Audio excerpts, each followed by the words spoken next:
सुप्रभात प्रिय बच्चों। पिछले क्लास में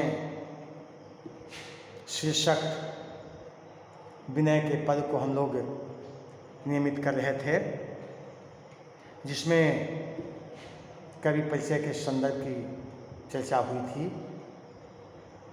आज पुनः शीर्षक को नियमित करते हुए पाठगत बातों से आपको अवगत कराऊंगा। प्रस्तुत जो विनय के पद है, इस पद में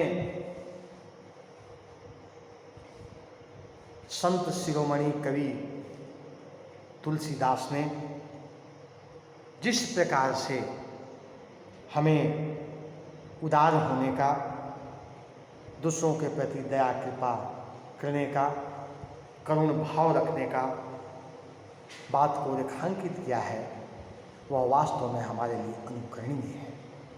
इसका अनुकरण अवश्य होना चाहिए, करना चाहिए। और इन्हीं बातों को कवि हमें आत्मसात करने के लिए प्रेरित भी करते हैं। ऐसे को उदार जगमाही, बिनु सेवा जो द्रवय दिन पर राम सरिष को नाही। जो गति योग विराग जतन करी, नहीं पावन मुनि ज्ञानी। सो गति देत गिद्ध सबरी, कहूँ प्रभु न बहुत जिए जानी। जो संपत्ति 10 शिष्य अरप करी, रावण शिव पहलिन्ही। सो संपदा विभीषण कह अति सकुच, सहित प्रभु दिन्ही। तुलसीदास सब भांति सकल सुख जो चाहसी मन मेरो। तो भजु राम काम सब पूरन कर, कृपा निधि लियो। वास्तव में तुलसीदास ने भगवान राम को इस संसार में सबसे बड़ा दयावान और दयालु कह करके संबोधित किया है। ऐसे को उदार जगमाही, इस संसार में इससे बड़ा उदार, इससे बड़ा दयालु, इससे बड़ी कृपालु और कोई भी नहीं है। इनकी उदारता वास्तव में हमारे लिए प्रेरणा के स्रोत है। भगवान राम अंतर्यामी हैं, सर्वशक्तिमान हैं, सर्वश्रेष्ठ हैं और इनकी हमारे लिए आराधना करना, उनका भक्त होना गर्व की बात है। कवि ने भी इस प्रकार की बातों को यहाँ रेखांकित किया है। बिनु सेवा जो द्रवय दिन पर राम सरिष को नाही। ये निश्चित रूप से दिनों पर, दरिद्रों पर, गरीबों पर, लाचारों पर, बेबसों पर, अनाथों पर निश्चित रूप से अपना दया का भाव, करुणा का भाव, प्रेम का भाव, सहिष्णुता का भाव, अपनत्व का भाव, आत्मीयता का भाव अंतर मन से प्रदान करते हैं।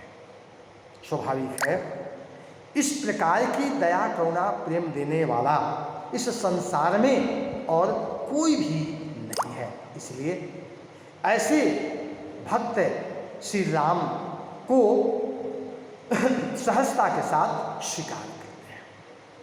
कवि ने कुछ आदर्श उदाहरण देकर यह बताने का प्रयास किया है कि ऐसे व्यक्ति को भी उसने मोक्ष प्रदान किया जिसका उनके साथ कोई संबंध दूर दूर तक नहीं था। जो गति योग विराग जतन करी, नहीं पावन मुनि ज्ञानी। तपस्वी तपस्या करते हैं, वैराग्य वैराग्य का जीवन जीते हैं, सन्यासी सन्यास का जीवन धारण करते हैं, ऋषि मुनि तपस्वी सब तपस्या कर करके इस आराध्य को खुश कर करके मोक्ष की प्राप्ति हेतु साधन को, रास्ते को प्रशस्त करते हैं। लेकिन इतना करने के उपरांत भी उन्हें मोक्ष की प्राप्ति नहीं होती। लेकिन मृत मांस खाने वाला जटायु गिद्ध मोक्ष को प्राप्त कर लिया। भगवान राम सीता अपहरण के उपरांत जब माँ सीता को जंगलों में खोज रहे थे, तब जटायु से उनकी मुलाकात हुई। जटायु वही पक्षी है जब आकाश मार्ग से माँ सीता का हरण करते हुए रावण अपने रथ पर ले जा रहा था, और जब सीता ने करुण विलाप किया तो इस स्त्री की विलाप से वह काफी क्रोधित कुपित हुआ और अनेक चोंचों से उस पर प्रहार किया। स्वाभाविक रूप से रावण क्रोधित हो गया। उसे लगा कि अब विघ्न बाधा पहुंचाने वाला आखिर कौन है, और अपने चंद्रहास तलवार से खड़ग से उनके दोनों पर को कतर दिया। अंततः धरा पड़ गया। भगवान राम वहाँ आते हैं, सारी घटना का व्याख्यान होता है और अंततः भगवान राम उसे इस संसार में पुनः जीवन यापन के लिए कहते हैं, लेकिन उसने कहा कि नहीं, मुझे मोक्ष प्रदान कर दो, फिर मोक्ष मिलेगी या नहीं। और भगवान राम ने उसे गति दे दी, मोक्ष प्रदान कर दिया और वह वैकुंठ धाम में चला गया। ठीक उसी प्रकार से सबरी एक भील जाति की स्थिति भगवान राम के लिए अपने उस बेर को चखती, अगर मीठा है तो उसको रख लेती।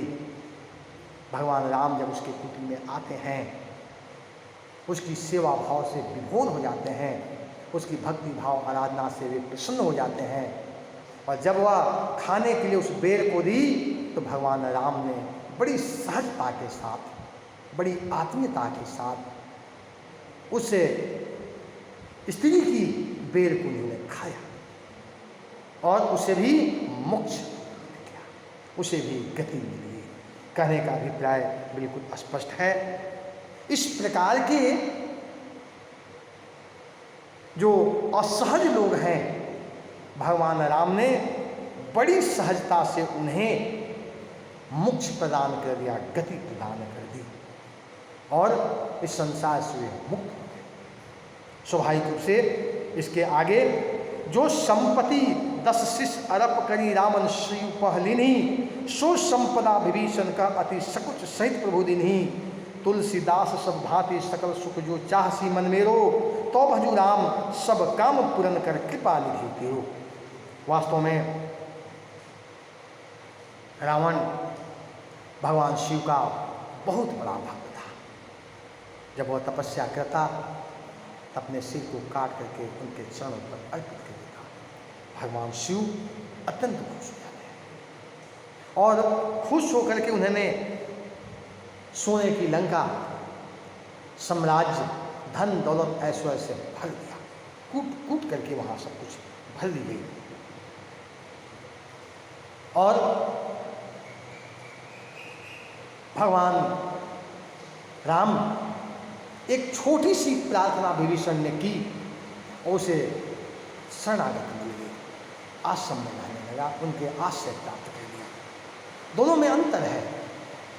एक जहाँ सिर काटने के बाद प्रसन्न होते हैं, वहीं भगवान राम लेश मात्र की प्रार्थना से